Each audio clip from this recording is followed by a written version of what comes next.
weekend edition of the Daily Market Commentary. I am your host, Chuck Fulkerson, for Sunday, June the 3rd, 2018. Hope everybody had a great trading day and a great trading week. We're going to go ahead and dive right in what we do each and every day here on the Daily Market Commentary. Take a look at the same 10 to 12 futures markets, identifying potential breakout trades and turning points. But the key to remember is we leave our lines on the charts. If you're new to the channel, do me a favor, click that little subscribe button down below so that you will get the updates as they become available. So let's dive right in. Friday, I will tell you, I had a case of the Fridays and frankly didn't feel like doing a recording. And so I didn't. And so we had some of these are still Thursday's levels and Thursday's lines, but we did have a breakout trade, which did trigger on Friday, and it triggered for a pretty nice runner. So we'll take a look at that. But let's go ahead and start with the S&P. The S&P did not get the breakout, so we did not get our breakout in the ES, and we're actually trading down a little bit early trading this evening, down about 3.5 points. So, you know, looking at this on the weekend edition, I like to look at a slightly bigger picture. And looking at a bigger picture version of this on the daily chart, you can see that we are definitely up against it. We keep hitting our head off of this area. This is really what sets up for a pretty good breakout. And I do believe that we could have a breakout really kind of setting up in the S&P overall. Looking at this on the daily chart as well as the weekly, both the daily and the weekly are setting up for a potential long breakout. Now, until I get a higher high on the weekly chart, we are not in a confirmed uptrend on the weekly. We're still in consolidation. We're also not in a downtrend because I don't have a lower low. So technically on the weekly chart, as an investor would say, this is more still of a sideways trading market. On the daily time period, we are chopping along sideways. So looking back to our 1 hour chart, this is still a potential long breakout trade just above this region here. Now, what if I want to get long on a pullback? Well, there is this area back here to potentially get long on a pullback if it does come back into this area down in here. Now, what I don't like is all the wickiness that occurred in through here. And so it's one of those things where we'll see what happens this week in the political landscape, because it's an ever-changing feature to see what happens in the political landscape, but this could be a good reversal area there. Let's look at that same area, though, in the Nasdaq. Now, the Nasdaq, we did get the breakout. So our breakout is this blue line here. Let me extend this to the right. So we did get our breakout. It moved up about almost 50 points. A little more than 50 points in the Nasdaq from our breakout, which is a really nice runner. Do me a favor, if you were able to catch that breakout trade, leave it in the comment section down below. I'd like to hear how these breakout trades are working for you. This one was a picture perfect version of a breakout. With the breakout coming here, there was room to roam. We also had higher swing lows going into the breakout area.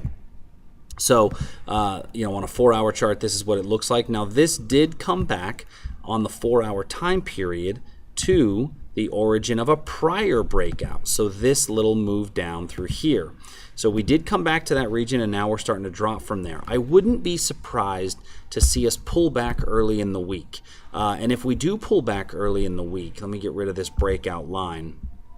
There's a good chance that we will pull back to about where we broke out from. Now, I like the Nasdaq breakout trade better than or reversal to the breakout better than I like the S&Ps. So on the Nasdaq, it's this area right through here, right around 7,000. You've got that whole round number kind of support down there to help it nudge along if we do get a pullback into this range.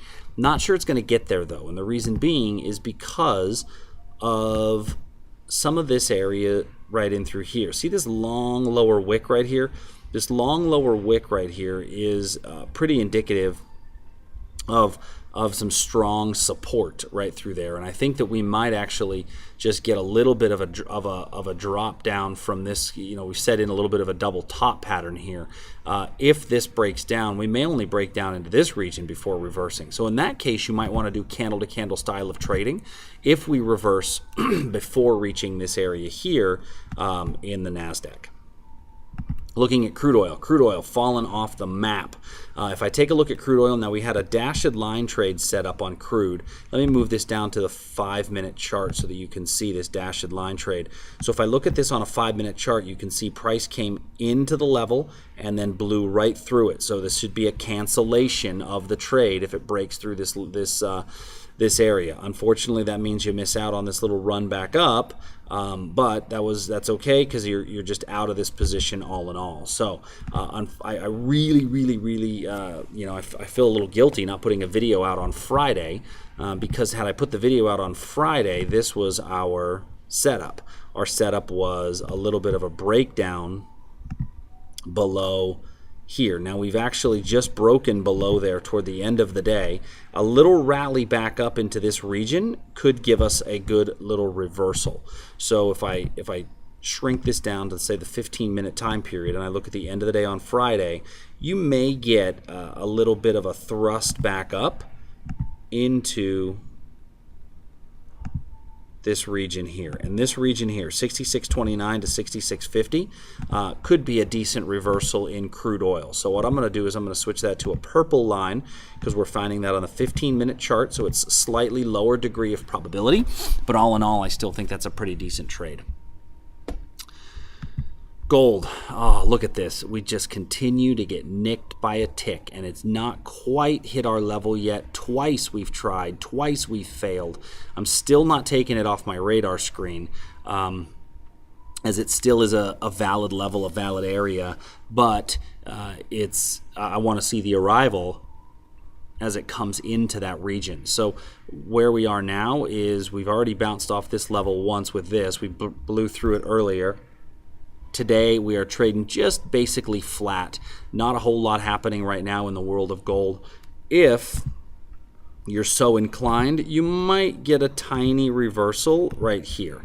If I move this over to the 15-minute chart, that should be a bit easier to see. A little bit of basing there before I move down. Now the reason I'm not in love with it is because this is actually the origin of the drop, right? Where we have this little rally, a little bit of sideways price action, and a fairly strong drop. And then it immediately gets retested, and that's really what causes the move down. So I'm not in love with that area. It's still viable and still usable if your risk tolerance is okay with it. Mine is not. There's better choices out there to trade. Let's go ahead and slide over to the bond market. Now in the bond markets, what we are looking at is we have a little bit of a move down from this 121 high. We've got a little bit of some area up above us where we could get a further reversal. This was certainly the gap down on the contract rollover. We've still got our breakout short. This was from the breakout long back here, but I'm going to leave this level in because this could still work for us again coming from here.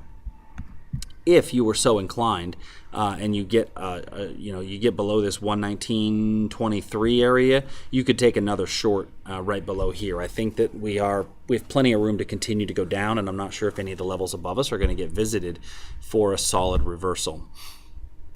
Next, Aussie. So in the Aussie. On the Aussie, I had a breakout. I had a long reversal set up right here, and we started to move out of it, and then I got punched in the face. The Aussie trade just failed, and there was no getting around it. It just was a losing trade, so we'll delete that one off our charts. That's no longer going to be valid, obviously. And right now, I don't have anything in here that I like in the Aussie. In the euro, we've actually bounced off of that daily level. Actually, it's a weekly level. We've bounced up off of that weekly level. For you investors, if we get a higher high, I mean, this is a picture perfect reversal candlestick. This is a picture perfect reversal candlestick pattern at an area of imbalance. If I get a higher high on this could be a nice long-term trade to run all the way back up to here. So keep an eye on this one. This could be one that could make your whole year if you stay in this thing for 5 or 6 or 7 weeks and you've got enough size to it, if it fits your risk tolerance. Remember, your risk parameters are what's key, but this is a good opportunity to look at candle-to-candle style of trading.